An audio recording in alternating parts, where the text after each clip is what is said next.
Você se lembra do sabor da comida da sua avó? Aquela que, com apenas alguns ingredientes, parecia ser melhor do que qualquer prato de restaurante. Hoje, vamos resgatar 15 receitas que sumiram das cozinhas. Fique até o final, porque há uma revelação sobre o 8º prato que muda completamente o sentido de tudo isso. Você vai entender por que essas receitas não desapareceram por acaso. Elas sumiram junto com algo muito mais grave que ninguém quer enxergar. No fim, ficará claro que não estamos falando apenas de comida, mas de pessoas invisíveis que a sociedade decidiu esquecer. Arroz de leite cremoso na panela de alumínio. Existem comidas que carregam o peso de gerações nas suas colheradas. O arroz de leite era a resposta quando sobrava arroz da janta e não havia dinheiro para desperdiçar grão. Aquela panela de alumínio guardada no armário de baixo esquentava no fogo, enquanto o arroz cozido desmanchava no leite. Açúcar, canela em pau, casca de limão e paciência para mexer até ficar cremoso e perfumado. A casa inteira cheirava a conforto, enquanto aquela mistura virava sobremesa, café da manhã ou janta leve. Idosos que moram sozinhos hoje olham para o micro-ondas sem entender por que precisam de botões para esquentar comida quando uma panela e ingredientes resolviam tudo. O arroz de leite alimentava, aquecia, acalmava e custava centavos. Mas nós convencemos essa geração que cozinhar precisava ser complicado, que receitas de vó eram coisa do passado. Hoje, eles compram iogurtes caros em embalagens que machucam as mãos de quem tem artrite. O arroz sobra, o leite azeda na geladeira e a panela de alumínio junta poeira como monumento de um tempo que sabia transformar resto em afeto. Mas se o arroz de leite era a sobremesa do improviso, a próxima comida era o café da manhã que sustentava o dia inteiro.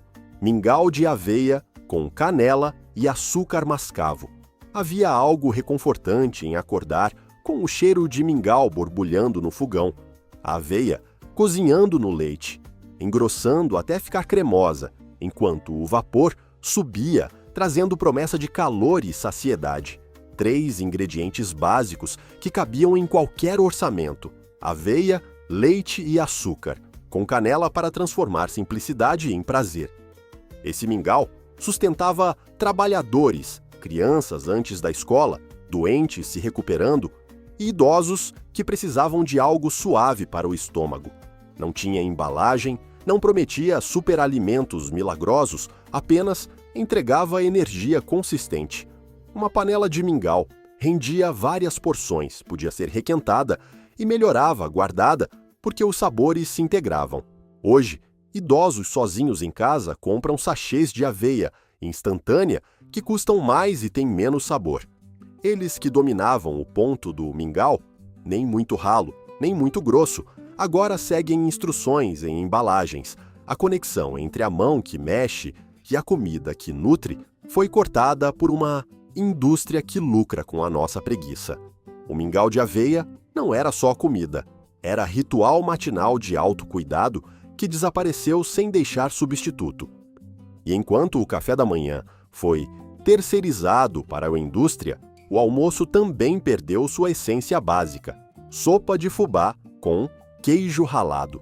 Quando o frio apertava e a despensa estava quase vazia, a sopa de fubá aparecia como um milagre amarelo e fumegante. Fubá dissolvido em água fervente, engrossando devagar sob mexida constante para não empelotar, temperado com sal e finalizado com queijo ralado.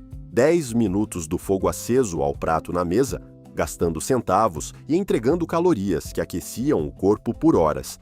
Essa sopa era janta comum em casas simples do interior, acompanhada apenas de pão dormido ou torrada de frigideira. Nutria, enchia a barriga, espantava o frio e ainda sobrava para o dia seguinte, quando ficava ainda mais encorpada e saborosa.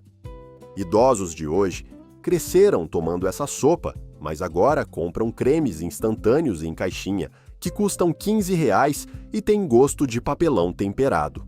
A simplicidade virou sinônimo de pobreza, quando deveria ser sinônimo de sabedoria. porque quem sabia fazer sopa de fubá nunca passava fome, sempre tinha uma saída quente e reconfortante guardada na despensa. A perda dessas receitas não é nostálgica, é prática. É a diferença entre autonomia e dependência na cozinha. Mas tem receitas que vão além da praticidade e entram no território do afeto puro transformado em comida.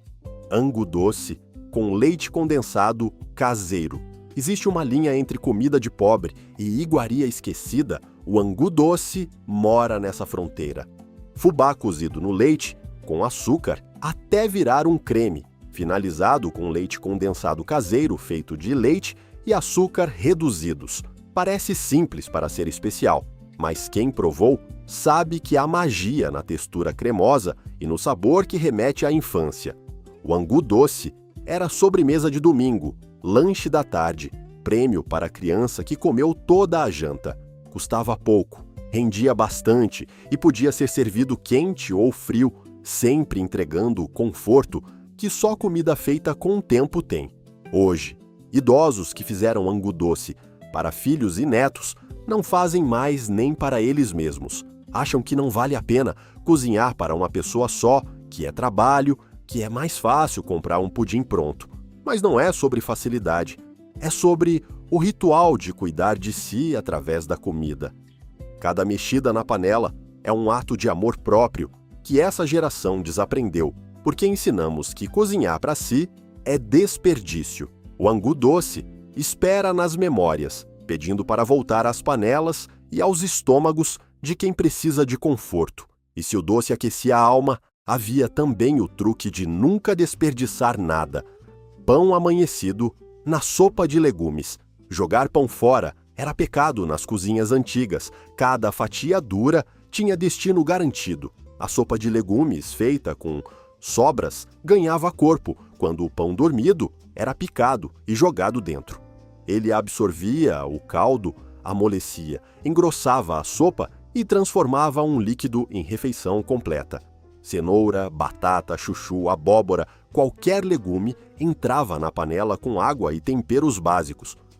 Quando a sopa estava pronta, o pão duro de dias era cortado em cubos e mergulhado no caldo. Em minutos, aquilo que ia para o lixo virava o elemento que elevava a sopa a prato principal.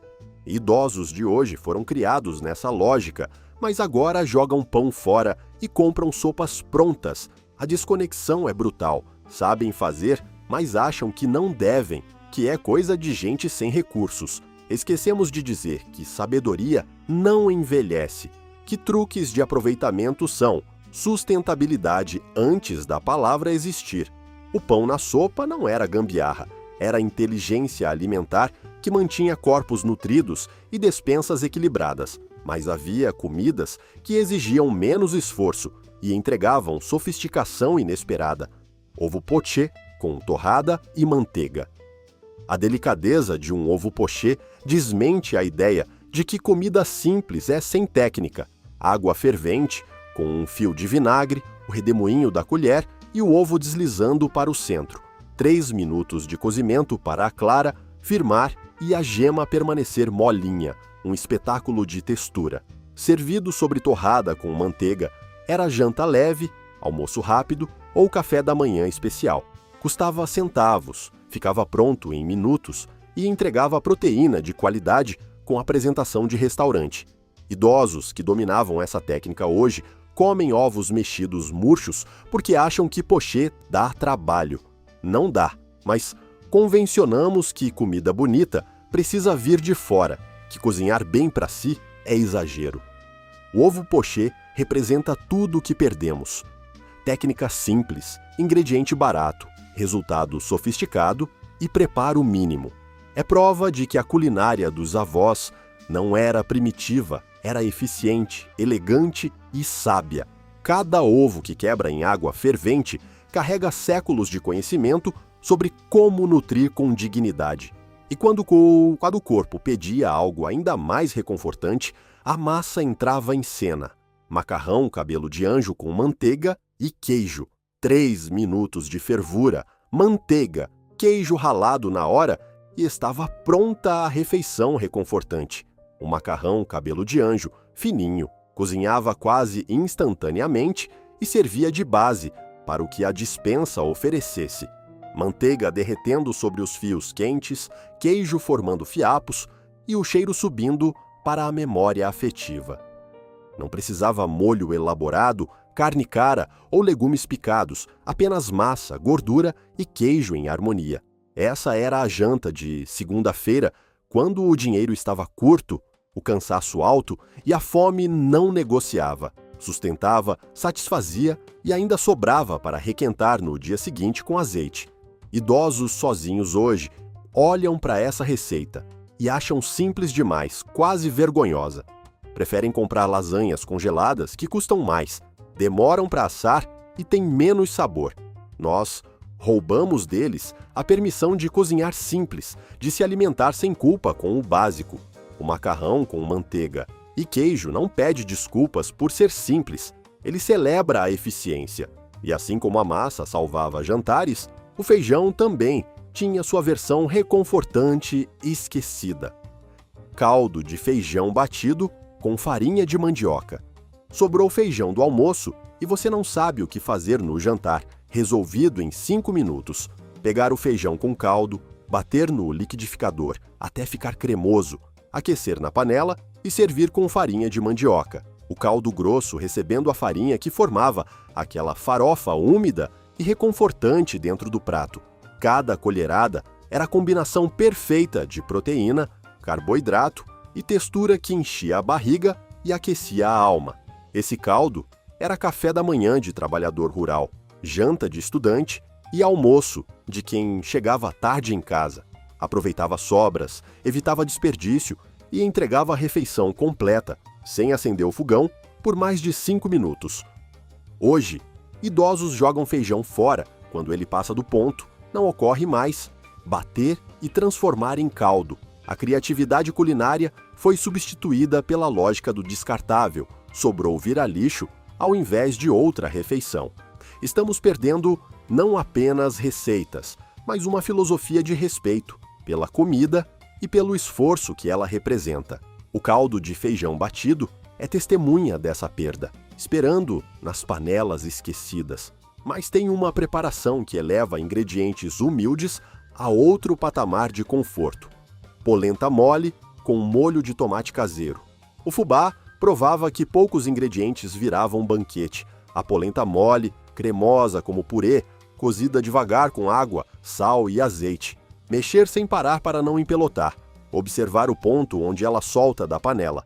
Por cima, molho de tomate caseiro feito com tomates maduros, cebola, alho e manjericão do vaso. A combinação criava uma explosão de sabor e textura que desafiava pratos sofisticados de restaurante. Polenta com molho era almoço de domingo, janta de sexta-feira, comida de visita inesperada. Rendia muito, custava pouco, impressionava sempre e podia ser requentada na frigideira no dia seguinte. Idosos que fizeram polenta a vida inteira hoje compram versões instantâneas que têm gosto de papelão. Trocaram 30 minutos de mexida por 2 minutos, de micro-ondas e sabor industrial. A polenta mole não perdeu a receita, perdeu a paciência, o tempo, a disposição de ficar mexendo. Perdemos o ritual tanto quanto a comida, e isso dói mais do que gostaríamos de admitir. E havia sobremesas que materializavam ocasiões especiais em panelas comuns. Sagu de vinho tinto da vovó. Tem comidas que são, por alchemy, transformação completa de ingredientes simples em algo quase mágico. O sagu, aquelas bolinhas de tapioca, duras como pedra, mergulhado em vinho tinto com açúcar e especiarias, horas de cozimento lento, transformavam as pérolas brancas em esferas translúcidas vermelhas, brilhantes como rubis. Servido gelado com creme de leite, o sagu era a sobremesa de aniversários, Natal, Ano Novo e domingos especiais. A preparação demorada fazia parte do ritual. Não era comida de improviso, mas de planejamento e antecipação. Ver o sagu mudar de cor e textura era assistir química pura acontecendo na panela de casa. Hoje, essa sobremesa praticamente sumiu, substituída por gelatinas artificiais e pudins industriais. Idosos que faziam sagu para festas inteiras não fazem mais nem para eles mesmos. Acham trabalhoso demais, demorado demais, complicado demais para uma pessoa só. Mas o sagu nunca foi sobre quantidade, era sobre capricho, sobre transformar tempo em carinho materializado. A perda dele representa a perda da paciência culinária, da disposição para esperar o ponto certo. E aqui está o ponto de virada desta história toda. Porque até agora falamos de comidas esquecidas, de receitas que sumiram, de preparações que ninguém mais faz. Mas havia algo muito mais profundo acontecendo nas cozinhas brasileiras nas últimas décadas. Uma mudança silenciosa, que transformou completamente nossa relação com comida simples. O que você vai descobrir agora muda a perspectiva sobre tudo que vimos até aqui. Canjica cremosa fora de época. A canjica sempre foi aprisionada no calendário, permitida apenas em junho, como se milho esquecesse de nutrir nos outros meses. Mas nas casas antigas, canjica aparecia quando o corpo pedia. Fevereiro, setembro, dezembro, qualquer mês que precisasse de conforto. Milho branco de canjica, deixado de molho na noite anterior, cozido lentamente com leite, açúcar, canela e cravo, horas no fogo baixo, para os grãos amolecerem completamente e o caldo engrossar até virar creme perfumado. Servida quente no inverno ou gelada no verão, a canjica era nutrição e afeto em tigelas generosas. Uma panela grande alimentava a família por dias, melhorando de sabor conforme descansava. Idosos hoje esperam junho chegar para comprar canjica pronta em saquinho, esquecendo que sabem fazer a versão infinitamente superior. A indústria alimentícia sequestrou até nosso calendário culinário, dizendo quando e como podemos comer cada coisa. Canjica fora de época virou rebeldia, afirmação de que comida boa não obedece marketing. Cada grão de milho cozinhando lentamente é resistência contra a padronização do nosso paladar. E essa resistência aparecia também em preparações que uniam doce e salgado de forma surpreendente. Farofa doce com banana e canela. A lógica culinária brasileira sempre soube que doce e salgado não são inimigos, são parceiros de dança. Farinha de mandioca torrada na manteiga com açúcar, banana picada, canela e às vezes um punhado de coco ralado. A farofa ia tostando, perfumando a cozinha inteira, ficando dourada e crocante enquanto o açúcar caramelizava levemente. Servia de acompanhamento para café puro, de recheio para tapioca, de sobremesa improvisada ou lanche da tarde. Custava centavos, ficava pronta em 10 minutos e entregava energia imediata com sabor que grudava na memória. Essa farofa era criatividade pura, nascida da necessidade de variar o cardápio com os mesmos ingredientes de sempre. Hoje, idosos que inventavam essas combinações acham que cozinhar exige receitas escritas e ingredientes específicos. Perderam a confiança na própria intuição culinária, na capacidade de improvisar e criar.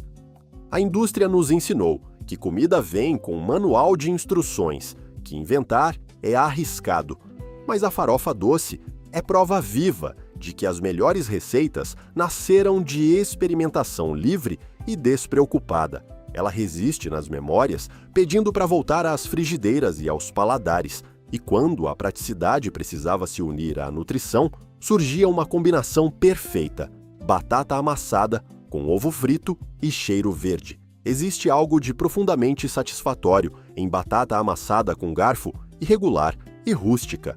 Batatas cozidas com casca para manter nutrientes, depois descascadas e amassadas ainda quentes com um fio de azeite. Por cima, ovo frito com gema molinha e bordas crocantes, finalizado com um cheiro verde picado na hora. A gema estourava e virava molho natural para a parte batata, criando aquela mistura cremosa e reconfortante. Essa era a janta rápida de dia de semana, almoço de quem morava sozinho, comida honesta e direta. 3 ingredientes principais: 10 minutos de preparo, 0 desperdício e satisfação garantida. Idosos de hoje têm batata na despensa, ovos na geladeira e cheiro verde murchando, mas não conectam mais os pontos.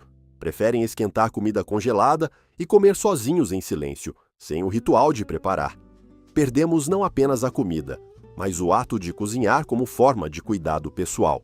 Amassar batata é terapia, fritar ovo é meditação, picar cheiro verde é conexão com a vida. Essa receita simples carrega camadas de significado que vão muito além da nutrição. E havia preparações que eram quase segredos, passadas de boca a boca. Pirão de leite com açúcar.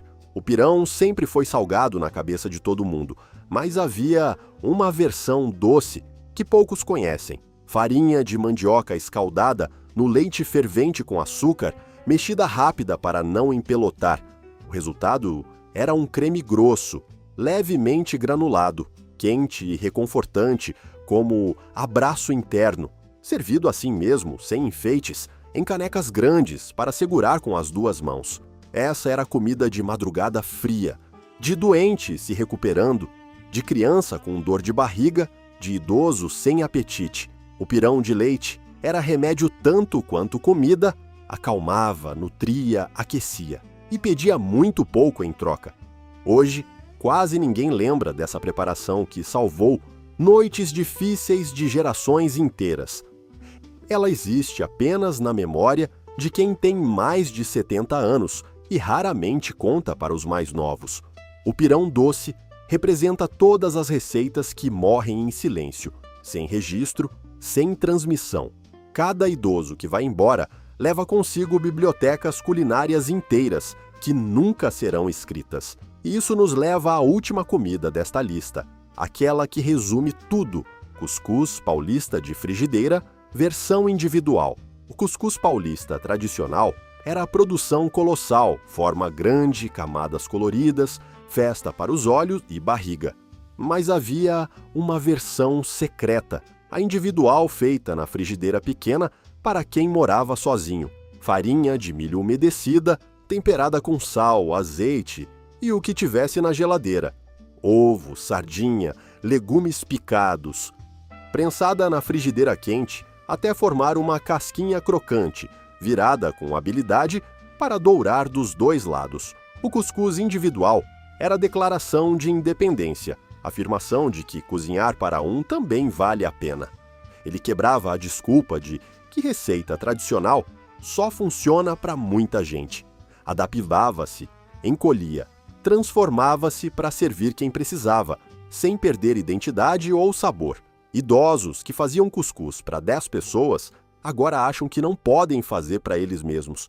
Mas essa versão de frigideira prova que toda a receita pode ser reinventada, redimensionada, personalizada. Não existe comida que só vale a pena para a multidão, existe falta de permissão para cozinhar em escala humana. O cuscuz de frigideira é a resposta para tudo o que discutimos aqui. Olhando todas essas 15 comidas juntas, um padrão emerge com clareza cristalina. Nenhuma delas precisava de mais de 5 ingredientes principais. Todas ficavam prontas em menos de 30 minutos. Todas aproveitavam sobras, valorizavam o simples e entregavam nutrição completa com dignidade. Essas receitas não sumiram porque eram ruins, sumiram porque paramos de valorizá-las. Essas comidas são ferramentas de autonomia, receitas de dignidade, manuais de autocuidado, disfarçados de comida simples. Recuperá-las não é nostalgia vazia, é devolver poder para quem sempre soube cozinhar, mas esqueceu que ainda pode. É dizer para nossos idosos que simples não é inferior, que cozinhar para um vale tanto quanto cozinhar para 10. É resgatar rituais que estruturam o dia, que dão propósito, que conectam passado e presente através do gesto de alimentar. Quantas dessas comidas você viu sua avó ou seu avô fazendo e hoje nem lembra que existem? Qual dessas receitas você poderia ensinar novamente para alguém que mora sozinho e acha que cozinhar não vale mais a pena? Deixa seu like. Se essas histórias tocaram em memórias que você não sabia que ainda guardava, se te fizeram enxergar comida simples com outros olhos. E se inscreve no canal para continuar resgatando essas memórias que alimentam muito mais que o corpo. Elas alimentam a alma, a identidade e a dignidade de quem tanto cozinhou e merece continuar cozinhando.